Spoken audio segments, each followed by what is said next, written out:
Eu quero começar, então eu quero passar agora para a pauta, o bloco 3. É inacreditável. Marcel Van Hatten é indiciado por suposta calúnia contra delegado. O deputado tornou-se alvo da Polícia Federal por críticas à atuação do Fábio Chor na corporação. Fábio Chor é um delegado da Polícia Federal, durante um discurso na tribuna da Câmara, e tem um trecho aqui do Bolsonaro falando sobre isso, queria colocar para vocês, ele falou ontem na coletiva de imprensa que ele deu. Agora do Van Hatten, que ele foi indiciado por ter criticado o Fábio Chor na tribuna da Câmara. Ele acabou de mandar uma mensagem aqui no Zap para mim, eu estava no avião quando eu recebi isso aí. Ou seja, um parlamentar. Inclusive o artigo 53, pessoal, tem ali um pronome indefinido, quaisquer. Eu cheguei na Câmara em 91. E ali tinha esses problemas sempre, né? O que pode e o que não pode falar o deputado. Daí alguém apresentou uma emenda e foi acrescido o pronome quaisquer no artigo 53 da Constituição. Então os parlamentares são invioláveis por quaisquer das suas opiniões para voto. O que é quaisquer? É quaisquer. Não tem limite. Então é esse indiciamento do Van Hatten, que ele me disse agora há pouco, também entendeu? Aí sim, é um ataque ao parlamento brasileiro. Karina, eu quero jogar para você uma coisa que tem me incomodado muito nos tempos atuais. Quanto mais a gente tem que explicar o que é óbvio, evidente e literal, pior é a nossa situação e o nosso estágio civilizacional. Se eu tenho que ficar explicando toda hora que a grama é verde, que o céu é azul, que imunidade parlamentar existe e que ela não pode ser relativizada por qualquer pretexto, eu já estou numa situação febril, num país, não é nem febril, né? Num país que já tem reiteradamente assassinado as liberdades individuais e, no caso agora, a imunidade parlamentar. E o pior não é isso, tá? Eu não gosto de falar imunidade parlamentar. É perseguição indiscriminada contra uma das vozes mais duras e firmes que esse sistema tem sofrido, né? O Marcel Van Hatten é um cara que se coloca na linha de frente contra os abusos desse sistema e agora ele está sofrendo exatamente por conta disso, Karina. Esse sim é um ataque direto à democracia, sem sombra de dúvidas, porque você querer remover os direitos de um parlamentar que ainda está atuando dentro do Congresso do Parlamento, porque qual é a função de um parlamentar? Falar, dizer, pedir investigação, abrir os fatos, relatar o que está acontecendo. E o deputado Marcel Van Hatten, ele trouxe uma informação muito importante, porque ali, diante dos relatórios fraudulentos contra Felipe Martins, que foi preso aí sob suspeita de participar de uma tentativa de golpe, que nunca existiu, Martins foi preso sob o argumento da existência de fortes indícios de que ele teria fugido do Brasil. E esse relatório foi criado pelo Chor. E aqui, mais uma vez, a gente está vivendo o mundo invertido, porque quando o acusador te acusa de alguma coisa, ele tem que provar aquilo que ele está falando. Você tem que ter a presunção da inocência. Eu não sou culpado até que me prove. Não sou culpado até que me prove o contrário. E aqui foram apresentadas provas que foram refutadas diretamente pelos advogados de Felipe Martins. E não só pelos advogados de Felipe Martins. Aqui a gente tem também a Homeland Security dos Estados Unidos, que tem os documentos de entrada e saída de lá, do território americano. Ou seja, tudo isso foi fabricado, tudo isso foi criado. Agora, isso sim é um outro escândalo absurdo que não está sendo falado. É outra cortina de fumaça que estão tentando tirar fora da jogada um parlamentar de uma maneira mais grave, violando, esse sim, uma violação do Estado de Direito.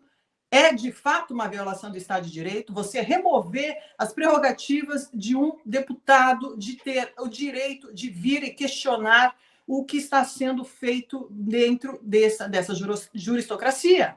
E, mais uma vez, configura que ele tem razão, que ele tem completamente razão, porque se essa foi a decisão da Suprema Corte e desses órgãos institucionais de indiciá-lo, por crime de calúnia, difamação, prove. Prove, então, que ele está caluniando. Prove, então, que ele está difamando. Prove.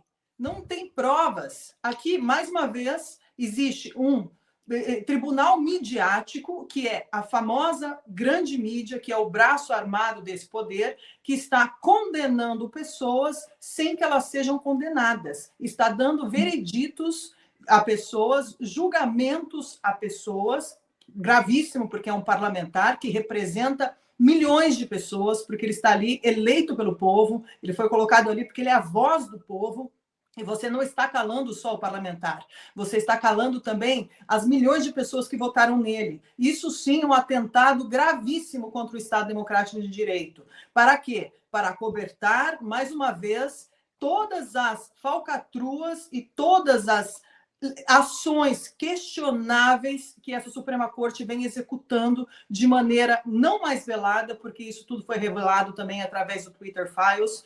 Foi revelado essas trocas de mensagens, os ofícios que eram mandados diretamente do gabinete do senhor ministro, que trocava cabeçalho ali de Supremo Tribunal Federal para Tribunal Superior Eleitoral, fraudes flagrantes que eram feitas e são feitas continuamente, e nós não temos quem investigar isso tudo. Agora, mais uma vez, o que estão fazendo com o Marcel Van Hatten, e isso eu já venho alertando já há muito tempo, quem me segue já sabe que eu estou falando isso há muito tempo, que o parlamento está sendo dissolvido a conta-gotas, e hoje nós temos a clara visão de que isso realmente acontece, está acontecendo, e eu queria saber qual é a opinião e qual é o que o Arthur Lira está dizendo sobre isso.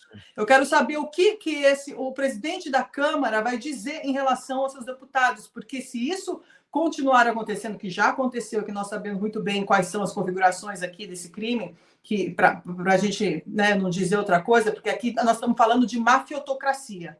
É a mafiotocracia atuando nesse momento. Então, isso é gravíssimo e a gente tem que colocar luz aos fatos, trazendo, de fato, o que está acontecendo para proteger o que resta ainda do que pode ser chamada de liberdade. O que nós temos que defender aqui é liberdade. Se isso for tolhido, acabou. O jogo está feito. Não tem mais para onde escapar e não vão ter mais para onde gritar. E amanhã vai ser votado essa nova lei aí que eles querem colocar goela abaixo da população sobre a regulamentação das redes sociais, que não é tarefa de casa do Supremo Tribunal fazer, mas sim de uma Câmara do Legislativo que tem que decidir isso sim. E se a Legislativa não decidir, quem tem que decidir sobre isso é o povo, e não uma corte com 11 pessoas que estão em conluio, atuando, conspiracionando, fazendo a conspiração contra o Estado de Direito e contra o povo. O ataque ao parlamentar é ataque direto e não mais flagrante ao povo, Entendam isso. É fundamental essa reflexão da Karina, porque, de fato, né, a gente está vendo tudo acontecer ao mesmo tempo, né? Tudo ao mesmo tempo em todo lugar. É um negócio assim, a dona Jupira tá ferrada, dona Iracy tá ferrada, Clériston morreu, Marcel Van Hatten perseguido, Bolsonaro perseguido, e daí tem uma galera que vive cogos, assim, pensando só em questão política eleitoral. A minha grande crítica hoje vai continuar sendo essa, tá? Quando eu vejo a lei de abuso de autoridade, tem lá no artigo 9º, Lei 13.869 de 2019, e tem lá no artigo 9º, decretar medida de privação de liberdade em manifesta desconformidade com as hipóteses legais, detenção de 1 a 4 anos e multa. Então, isso eu estou falando das condenações. Eu fico tentando fazer aqui a dosimetria da pena do Alexandre de Moraes. E a gente vai fazer isso pelo Instituto, Karina.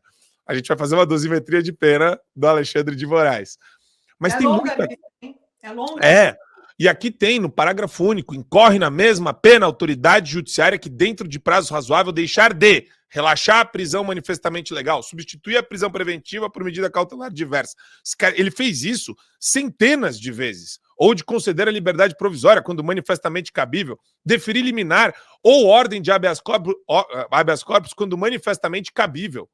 Então, quer dizer, eu, Cogos, queria pegar essa reflexão da Karina e jogar para você sobre o Marcel Van Hatten. Muita gente que eu conheço, mais do que eu queria, ainda vira e fala, mas esse cara aí, lá em 2019,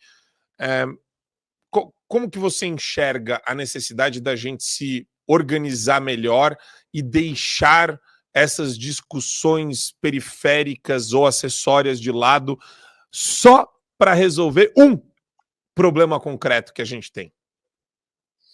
Marco, isso aí é essencial. Justamente o que a esquerda está tentando fazer conosco é continuar nos dividindo, enquanto um problema muito sério se agiganta no horizonte, a ponto de nos esmagar a todos. E quando nós não tivermos mais a liberdade de expressão, a liberdade de pensamento, a organização será impossível, porque a organização depende da capacidade de comunicação. E é exatamente ali que a esquerda tirânica ditatorial ataca, não deixando, por exemplo, os advogados dos bolsonaristas se comunicarem entre si. É sempre um ataque contra a capacidade de comunicação. Pode-se ver que toda estratégia de guerra bem-sucedida, antes de atacar os blindados e os navios, eles destroem as redes de comunicação. Foi assim, por exemplo, com o Enigma. O Enigma era uma máquina de criptografia nazista, e quando os aliados finalmente decriptografaram o Enigma, eles cortaram, interceptaram as comunicações nazistas. Então, só estou dando esse exemplo para vocês saberem que a comunicação é essencial em qualquer guerra. Existe uma guerra da tirania estatal totalitária contra o povo. Então, o que eles fazem? Eles nos calam, eles prejudicam a nossa comunicação para que nós não nos coordenemos. E assim fica uma guerra de narrativas daqui e ali, dividindo a direita em vários clusters ideológicos e tirando do nosso povo o chamado senso de proporção. Olavo de Carvalho falava sempre no senso de proporção. Nós temos muitas divergências dentro da direita.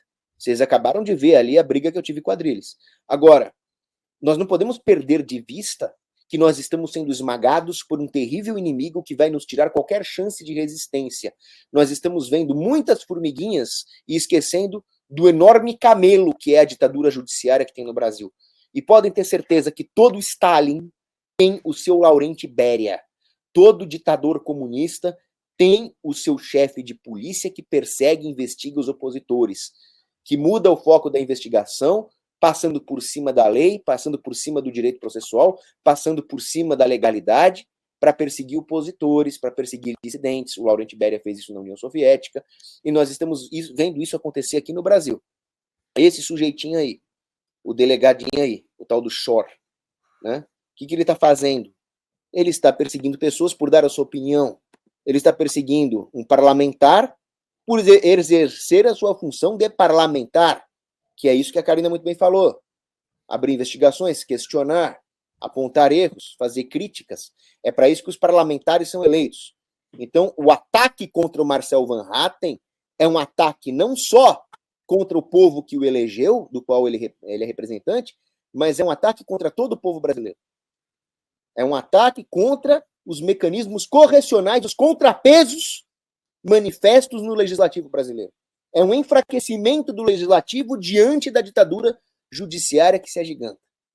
O modus operandi desse sujeito, do Shor, é um modus operandi completamente antijurídico, ideológico, aparelhado, e que se a sociedade se calar diante disso, todos nós seremos vítimas.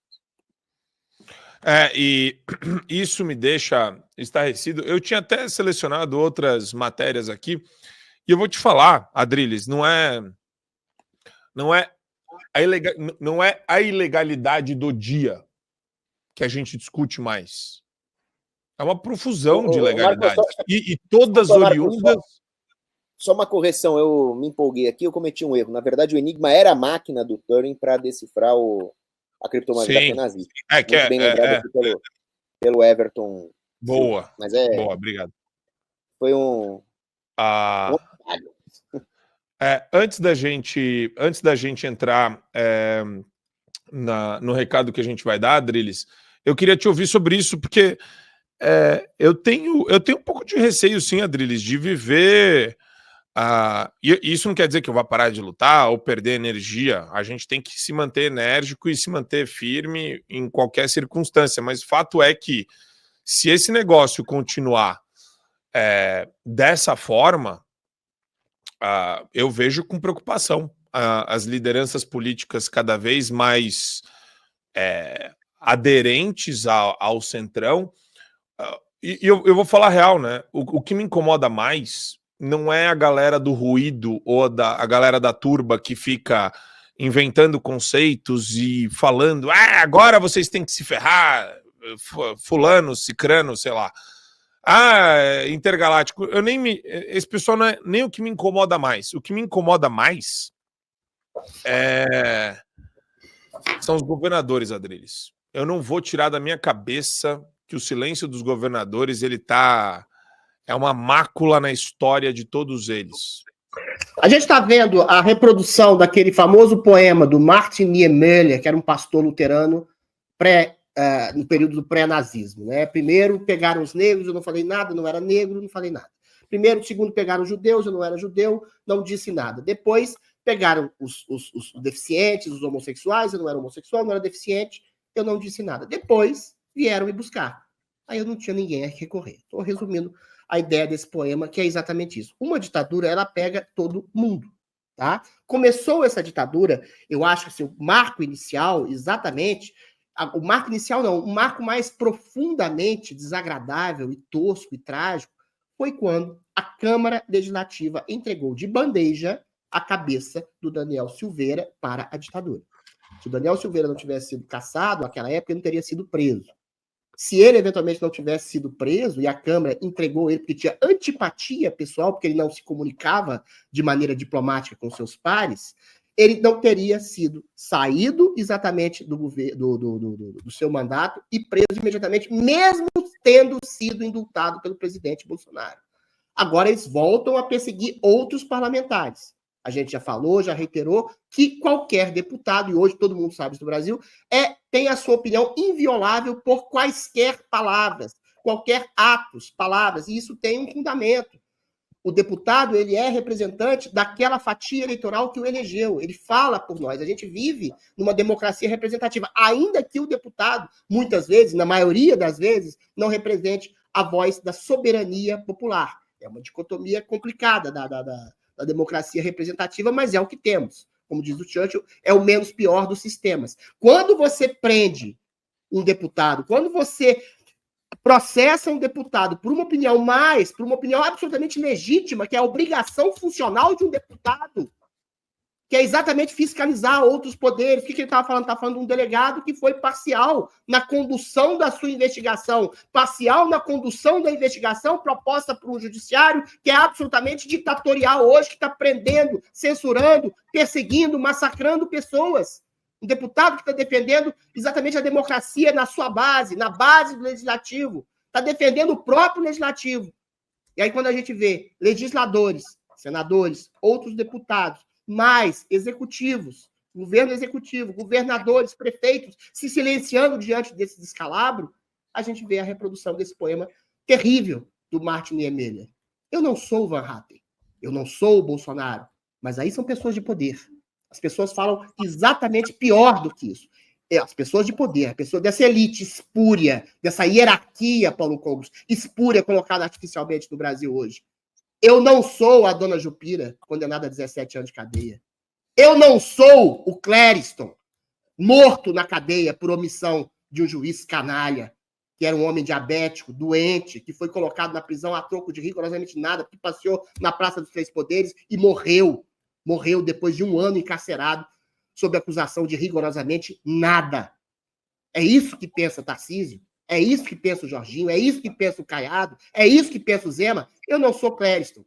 Ele morreu. Ou pior, eu não sei quem é Clériston. Eu não sei quem é Marcel Van Hatten. Eu não sei quem é Daniel Silveira, que está mofando e apodrecendo e sendo esquecido na cadeia. Não, e para cada um... A omissão dos bons é o terreno deleitável do mal. E quando uma boa pessoa, que tem a melhor das intenções, se cala diante de uma ditadura, ele vira capacho involuntário dessa ditadura. É isso que eu acuso todos os governadores, todos os deputados, todos os senadores, todos os influenciadores que se calam diante dessa ditadura que envergonha e massacra a nação brasileira. E o que me deixa enojado mesmo, é a capacidade que muita gente tem, e aqui eu não quero colocar só esquerda, direita e tal, principalmente o pessoal que não sabe dimensionar o problema que a gente está envolvido, que a gente está metido, que é só achar o primeiro adjetivo que vier na cabeça para justificar a perseguição. Foi o que aconteceu no painel desse congresso conservador que eu me meti ali, que foi... O cara chegou e... Juro por Deus. O Marcel... O cara é um bom parlamentar, esse Marcel. Ele é um cara bom. Gosto muito dele, um dos melhores. Mas tem que falar daquele jeito? Difícil. Você vê, são essas próprias pessoas que já estão regulamentando até aquilo como as pessoas têm que falar, têm que se expressar. Isso se chama... Você quer que eu fale? Então é o seguinte, se a gente usar essa regra, Karina, é o seguinte, então. Eu sou uma prostituta e eu só vou falar conforme aquilo que a cafetina deixar. Ou eu sou o vagabundo lá do morro, bandido, eu só vou falar daquele jeito que o narcotraficante deixar. Quer dizer, você se coloca numa posição tão cretina, tão canalha, tão miserável. A pessoa que fala isso pra mim, assim, você não precisa gostar do Marcel, você não precisa gostar do Alan dos Santos, você não precisa gostar de ninguém, de mim, do Lacombe, do Adrilles, do Paulo Cogos, nem da Karina. Agora, o que eu acho é que é o tipo de justificativa mais canalha que existe. Porque você consegue desumanizar a pessoa e torná-la apta a ser perseguida por qualquer regime totalitário porque ela fala de um jeito que você não gosta.